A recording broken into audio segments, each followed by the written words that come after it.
2014 తర్వాత ఒకే వేదికపై బాబు పవన్ 600 మంది ఆసీనులు అయ్యేలా భారీ సభా వేదిక, శ్రేణుల కోసం 20 గ్యాలరీలు, వేదిక వద్ద మధ్యాహ్నం 25,000 మందికి భోజనాలు, ఆర్టీసీ బస్సులు ఇచ్చేందుకు అధికారుల నిరాకరణ అన్నటువంటి వార్తని ఇక్కడ ప్రధానంగా హైలైట్ చేశారు. ఇకపోతే మహోగ్రంగా ఉద్యమం అంటూ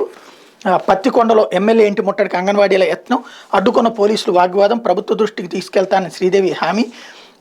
పలుచోట్ల రోడ్లపైనే వంట వార్పు భోజనాలు, కొనసాగిన ధర్నాలు, ఆందోళనలు, దీక్షలు, చెవిలో పూలు, రోడ్లపై భిక్షాటనతో వినూత్న నిరసన, సమ్మెకు రాజకీయ పార్టీలు, కార్మిక సంఘాల మద్దతు, అనంతపురం కలెక్టరేట్ వద్ద రోడ్డుపై భోజనం చేస్తున్న అంగన్వాడీలు అన్నటువంటి వార్తని ఇక్కడ హైలైట్ చేశారు. అయితే మరో 49 మంది అంటూ 141 పెరిగిన సస్పెన్షన్ ఎంపీల సంఖ్య, లోక్సభలో ఒకే రోజు 6 బిల్లుల ఆమోదం, పార్లమెంటును ఉత్తర కొరియా అసెంబ్లీతో పోల్చిన Congress party MP Karti Chidambaram, Rajya Sabha chairman ధన్ఖడ్ను అనుకరించిన టీఎంసీ ఎంపీ, వీడియో తీసిన రాహుల్, ఎంపీ కళ్యాణ్పై మండిపడ్డ ధన్ఖడ్, బీజేపీ, పార్లమెంట్లో భద్రతా ఉల్లంఘనకు విపక్షాల పరోక్ష మద్దతు అంటూ ప్రధాన విమర్శ అన్నటువంటి వార్తను కూడా ఇక్కడ ప్రధానంగా హైలైట్ చేశారు. పార్లమెంట్లో జరుగుతున్నటువంటి రచ్చ మామూలు రేంజ్లో లేదు. ఓ పక్కన కరెక్ట్ అయినటువంటి అంశాన్ని పక్కన పెట్టేసి అసలైనటువంటి అంశం ఏదైతే పార్లమెంట్ మీద దాడి చేసేంత స్థాయికి దిగజారిపోతున్న వాళ్ళని సమర్థిస్తూ వాళ్ళు నిరుద్యోగులు, అమాయకులు అని ఎవరైతే రాహుల్ గాంధీ చెప్పాడంటే దాన్ని బట్టి అర్థం చేసుకోవచ్చు.